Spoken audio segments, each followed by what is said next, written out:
Quel est le véritable enjeu de la présidentielle 2020 en Côte d'Ivoire? Pas de réconciliation sans le retrait de Ouattara et pas de retrait de Ouattara sans une nouvelle majorité recomposée Gbagbo, Soro, Bédié. Nous avons demandé l'avis du géopoliticien Luc Michel qui va nous dire ce qu'il en pense. La question qui pose la présidentielle en Côte d'Ivoire en 2020, comme devant être un grand moment de la réconciliation, c'est tout simplement une vision utopiste qui tourne le dos à la réalité de la politique ivoirienne. La politique ivoirienne, quelle est-elle? C'est la recomposition de la vie politique du pays, recomposition qui se fait contre le président Ouattara. Moi, je le dis depuis les années 2015, il n'y aura pas de réconciliation en Côte d'Ivoire tant que cette recomposition politique n'aura pas eu lieu, mais surtout tant que le président Ouattara, qui représente les intérêts non seulement français mais surtout américains, c'est un ancien directeur adjoint du FMI, et il est venu imposer à la Côte d'Ivoire une expérience du FMI, du même titre que celle jouée par Margaret Thatcher ou le général Pinochet au Chili, dans les économies du début des années 1980. Cette recomposition politique, elle vise précisément à dégazer une majorité qui permettra l'éjection de Ouattara. Le premier qui en a parlé, à l'époque on ne parlait plus de président Gbagbo de Blé Goudé qui était embastillé à La Haye, même pas en résidence surveillée comme ils le sont aujourd'hui en Belgique ou en Suisse, mais tout simplement dans les geôles de la sinistre prison de Scheveningen à La Haye, eh bien, le premier qui a parlé de cette recomposition politique, c'est précisément Guillaume Soro, lorsque il a amorcé sa rupture avec Ouattara. Il annonçait en 2015 un programme de transition politique dont les points principaux étaient la libération de Ouattara, la libération de Gbagbo et de Blé Goudé, en deuxième lieu la libération de tous les prisonniers politiques, et en troisième lieu une nouvelle majorité débouchant sur une nouvelle république avec un système de république parlementaire et non pas présidentielle. Ouattara a réagi à tout ça par une tentative de hold-up politique sur la politique ivoirienne. Qu'a-t-il fait? Il s'est pris pour Machiavel. Il a tenté une réforme de la Constitution pour éliminer Soro, président de l'Assemblée nationale, qui était alors le numéro 2. Il a créé des vice-présidences. Il a tenté ensuite une unification dans un grand parti présidentiel entre le PDCI, son parti politique, le RDA et le RHDP. Et enfin, il a tenté une mise au pas des grands corps institutionnels et des forces armées ivoiriennes. Tout cela a terminé en catastrophe. On sait depuis les grandes grèves de tous les corps militaires, la gendarmerie, l'armée, mais aussi la garde républicaine qui aurait dû être l'armée de réserve du régime de Ouattara. Tous se sont mutinés, tous se sont mis en grève. On sait que Ouattara ne contrôle pas son armée. Il a ensuite lancé sa nouvelle constitution qui n'a pas permis l'élimination de Soro, quelles qu'aient été les manœuvres tentées. Il a ensuite raté, et là, c'est la volonté de Soro, mais aussi de Bédié, d'empêcher celle-ci, l'unification du RHDP. Et aujourd'hui, Ouattara, c'est un président isolé, avec entre un quart et un tiers des Ivoiriens derrière lui, derrière un RHDP qui n'est qu'une coquille vide. Ouattara a voulu être Machiavel, il n'a été qu'un petit Machiavel, un Machiavel au petit pied, qui a échoué. La recomposition politique, quelle est-elle? Elle est clairement définie.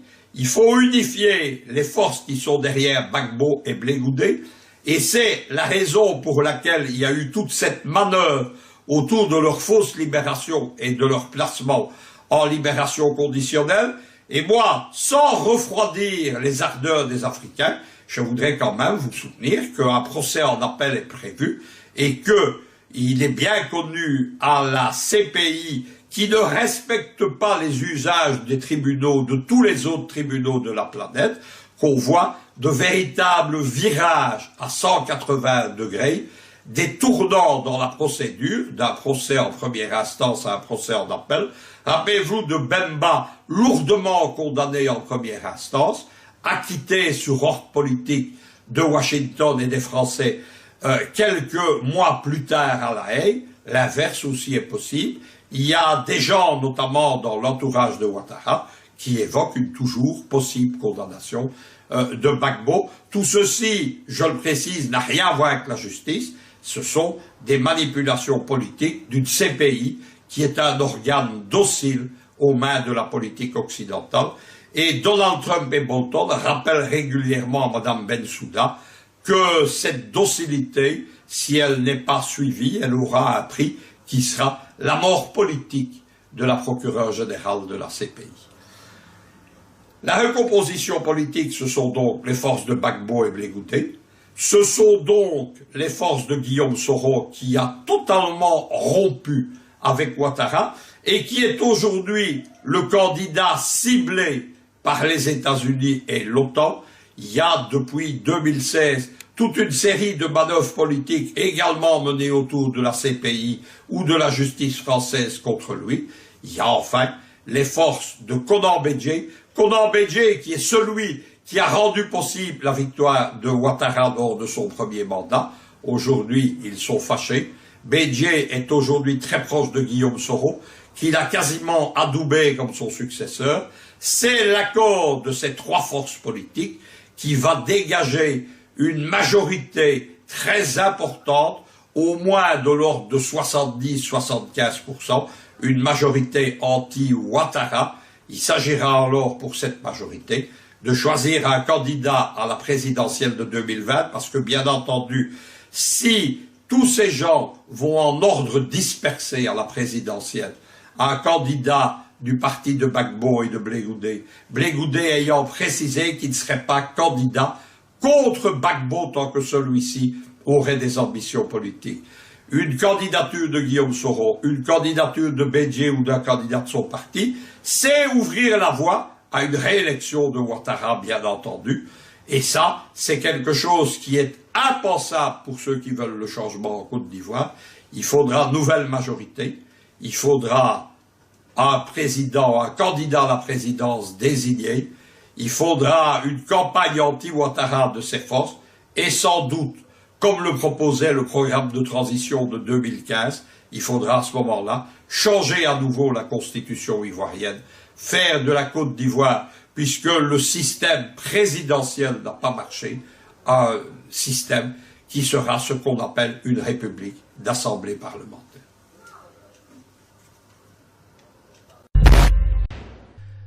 La Russie a dernièrement commencé une croisade directement à l'encontre du gouvernement ivoirien. Moscou n'a en effet pas été vraiment tendre dans un rapport publié sur la Côte d'Ivoire. Pour la Russie, les droits de l'homme sont totalement méconnus sous le gouvernement donc de Ouattara. D'ailleurs, l'homme du FMI s'est aussi fait critiquer par son confrère, la Banque mondiale, qui a aussi publié donc le 11 juillet en mettant dans un rapport que la redistribution inéquitable des richesses par les autorités ivoiriennes accroît donc la pauvreté au pays. Et comme si cela ne suffisait pas, le gouvernement de Ouattara vient par ailleurs d'être épinglé dans un nouveau rapport. Et cette fois-ci, c'est le ministère des Affaires étrangères de la Russie qui a enfoncé le clou. Suite aux propos du département de la diplomatie de la Russie, donc les droits de l'homme sont bafoués, la corruption persiste, la réconciliation n'est pas réglée. À ce tableau s'ajoutent les tensions politiques liées à l'atmosphère précédant l'élection présidentielle de 2020, la question de la réforme de la CEI, qui divise pouvoir et opposition, achève de convaincre ce que la Côte d'Ivoire va droit dans le mur si les dispositions nécessaires ne sont pas prises pour trouver un consensus aux questions d'intérêt national. Mais l'offensive russe ne s'arrête pas là. C'était déjà au mois de février lorsque Moscou avait demandé, lors de la présentation de la lettre de créance de M. Roger Nango, ambassadeur extraordinaire et plénipotentiaire de la Côte d'Ivoire, donc en Russie, à la date mémorable du 11 avril 2018, le président Vladimir Poutine avait indiqué que son pays entendait donc collaborer étroitement avec la Côte d'Ivoire dans le cadre du Conseil de sécurité, dont la Côte d'Ivoire avait intégré en qualité de membre non permanent pour consolider à la paix mondiale.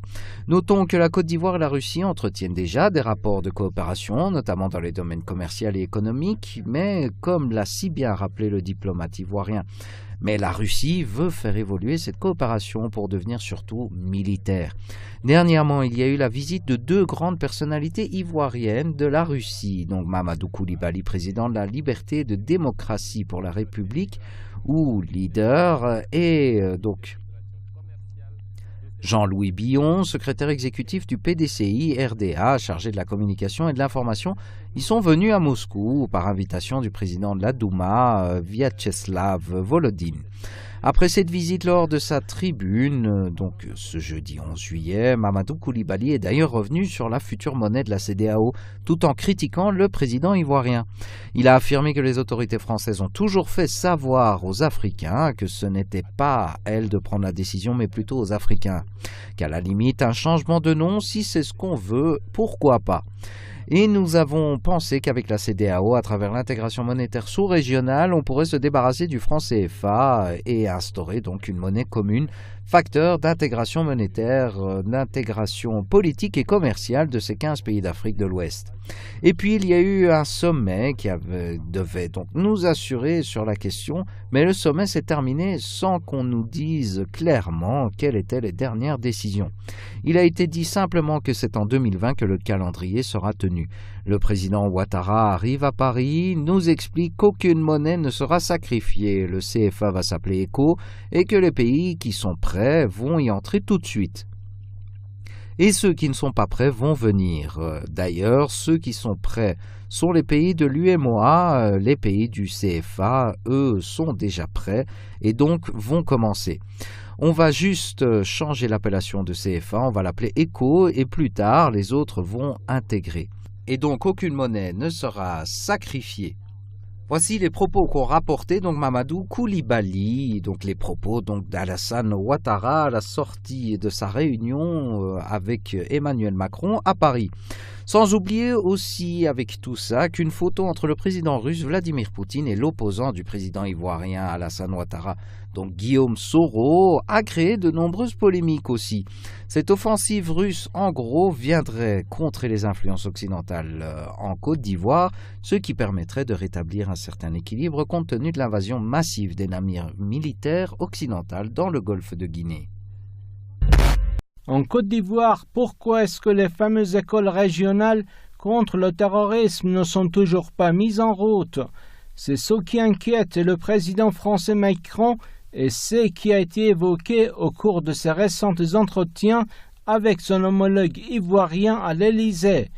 Depuis le passage du ministre français des Affaires étrangères, Jean-Yves Le Drian à Abidjan, il avait été convenu qu'une académie régionale contre le terrorisme devait ouvrir ses portes très peu de temps après en Côte d'Ivoire. Cela dit, suite à la discussion entre les deux présidents, cela n'est toujours pas fait. Aucune raison n'a vraiment filtré dans les médias mainstream, mais par contre l'agacement de Paris se lourdement fait ressentir. Dans ces mêmes médias, il a été relayé que le blocage venait de la Côte d'Ivoire et non de la France, qui empêche Ouattara d'agir.